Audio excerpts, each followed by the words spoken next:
Hello mga kababayan, sa panahon ni Duterte, end of June 2016, iniwanan po siya ng utang na 5.948 trillion utang ng Pilipinas.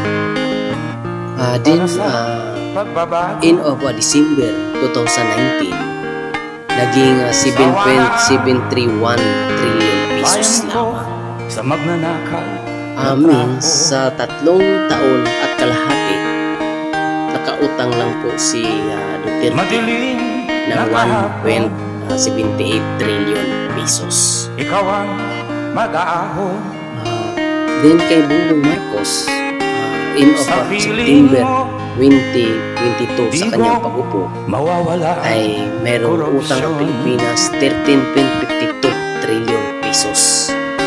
Utang. Tayo na, Pilipinas. Ayon sa Bureau of Treasury, end of February 24, mayroon ng utang ng Pilipinas 15.18 trillion pesos. Para sa pag-asenso, Sa isang kalahating taon ni Bongbong Marcos ay mayroon ng 1.66 trillion tayong pesos. lahat Yung nadagdag sa utang sa panahon ni Duterte sa 3 kalahating taon ay pinantayan ni Bongbong sa isang taon kalahati lamang. Tapos sa time ni Duterte, kaliwa kanan ang project Bell, Malinis ng Manila Bay, Boracay, Pasig. Yan po, lalo na po dun sa pandemic, ramdam po natin yan, tayong mga mahirap. Kasi hindi tayo palabas, hindi ayuda, marating galing sa government natin. While kay Marcos, ngayon, baha. O dapat yan mayroong may budget yan. Pero kawawa yan.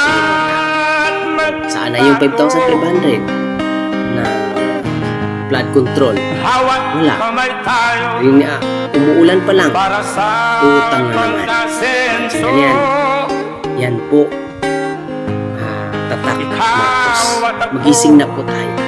Kung sino po ang nakaline up sa kanya, next na eleksyon, wag po natin sila iboto.